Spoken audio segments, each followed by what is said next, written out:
We'll move on to the Brown Advisory Novices Chase over 3 miles on the Wednesday. Jerry Colombe 13-8, the Real Whacker 4-1, Sir Gerhard 4s, Time Hill 9-2, and 10-1 Bar. Market is very much a case of if it goes well for Jerry Colombe, he looks to be the best horse in the race for me. Do you agree or disagree? Yeah, my first Kalancha pick. I think he's the best bet of the week. To be honest, he'll be mine now because I just don't understand how he's such a big price. If I'm honest, I think he should be odds on. I mean, is Sir Gerhard going to run here, going from 2 miles to 3 miles after one chase where he's just about taking the whole fence away? The Real Whacker, is he really going to be good enough? I have to be with Jerry Colombe. I thought that performance was brilliant. I think going up to 3 miles, he's probably going to get softish ground. I think he's at the prices this week, at the shorter prices, he's the best bet of the week for me at the prices. I mean, there's no certainties in racing, but on softish ground at that price, I think he's a good bet. Callum, I think with Jerry Colombe, it is about ground. He seems to be ground dependent.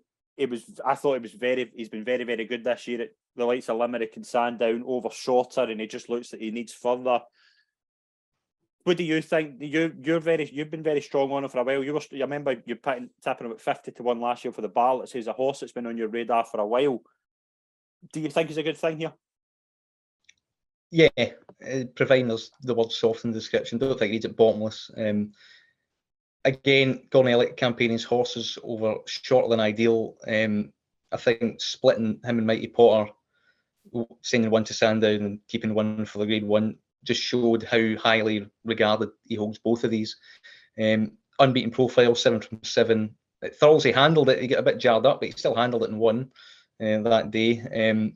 I just think they're just being very mindful of him. I couldn't pull the trigger at fancy prices because the non-runner no bet wasn't there, and connections seemed to be really minding him, and they weren't really totally convinced it would go. So I left it as late as possible to play him, and he was 5s immediately after Sandown, and I thought he did well to win that from inadequate, really kind of trip again.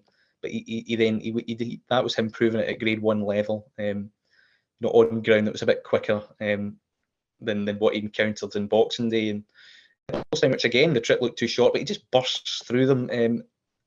He's just so likeable. The way he jumps, economic, finds, battles hard. He's just a very robust, likeable horse, and this race doesn't have a great deal of depth. That's why I think it's probably a better bet than Mighty Potter is for the turners at similar prices. The Real Whacker, I give him a bit of respect, probably because he'll get a sole in front here, but Indigo Breeze didn't want to go by him, and that's what he's like. And he's probably about £20 inferior to Jerry Colombe in reality. And Thunder Rock was further back when he beat Montmoral, and Jerry Colombe beat Thunder Rock further. And Ollie Murphy said at Sandown, the Silly Isles, that was Thunder Rock's Gold Cup. So I can't see Jerry Colombe being beat by the Real Whacker, who I think's the main danger, because that Cato Star race that Time Hill was in was probably the worst Grade 1 I've ever seen. Totally fell apart. The jumping from everything else was completely deplorable. And Time Hill, he was a high-class horse, but I mean, he just benefits from headgear, and he just picked up the pieces. He's not completely without a chance because I think it's that week, and if they do overdo it in front, he'll just kind of hold in, and if he gets into a rhythm, he is dangerous. He's high class, but I just think they're going chasing a bit too late with him here. I think he's still prone to an error as well. So, like him, Stage Star seems to be going turners. And I do think that the danger might be Sir Gerhard. I think the trip's the right move for him. I think they went too quick for him. That's why he clouted everything first day. But coming in here off one run, was very difficult. Even like experienced horses like Monkfish, you can sometimes kind of, look troubled by the kind of undulations and things, and look a bit unconvincing. So, and I don't think he's got much scope for a fence. I don't think he's grown much since his hurdling days. I'd be a bit worried about that. So yeah, I do think it's Jerry Colombe's to lose. Craig, where are you at with the favourite, Jerry Colombe? Do you go with him or do you take him on? Massive swing and change of opinion after the Silly Isles. I thought he'd been very well placed to win a Grade 1 at Limerick. I thought he was a little bit short for the Silly Isles, but I was so impressed with the way he jumped. He got done for a little bit of speed at the latter stages of the race, but his stamina kicked in. He's going to be suited with a step up and trip. His jumping was a joy to watch. The real whacker, you have to applaud him in terms of the way he jumped when he won the Dipper. 2.5 round Cheltenham, looked for me to be his optimum. Stepping up to 3 miles, can he produce the same level of performance? That's the big question mark. I think Jerry Colombe, Scilly Isles, and for a Scilly Isles, for him to clock the time he did, it makes him a standout performer here. It makes him the one to beat. Like Callum, I couldn't have Time Hill. I didn't like his Exeter performance first time up. He fell apart at Newbury second time, and the Cato Star, after the Skelton horse didn't jump the first, the race was falling apart at such an early stage. He doesn't scream a Brown Advisory RSA type to me, Tyne Hill. It's more an afterthought at his age, going novice chasing. Very much a Jerry Colombe fan as well.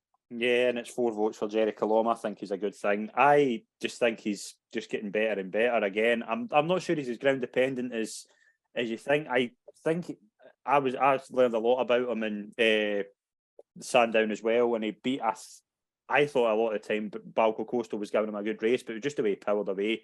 And Balco Coastal was a good horse who I'll maybe touch on in a wee minute, but I just think he's a good thing. I think he's been well. I think they've been careful with him as well. I think this race has a tendency to bottom a lot of horses. There's not many horses come out of this and done well in recent years, but I think this is an exception. I think he's been lightly racing compared to other horses. I think with the likes of the Three Stripe Life and Ginto, just examples like that, I think they really want to take care of this horse.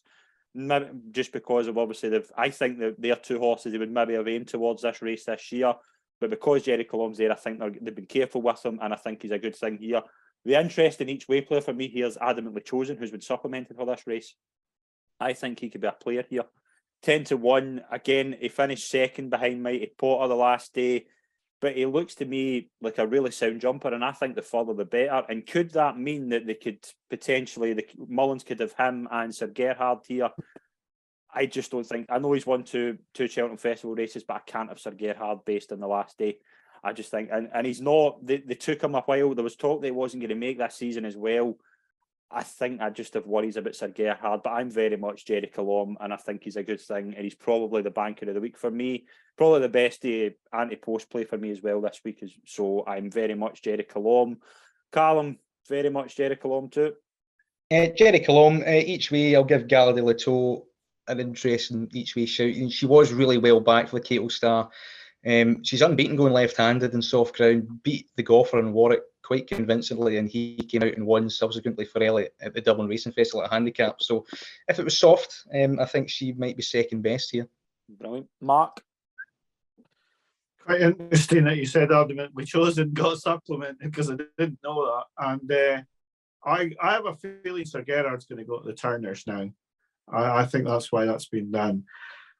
I'll be quite poor if Jerry Colombe doesn't win. Yeah, so will I. I'll be beans and toast for the week. Craig?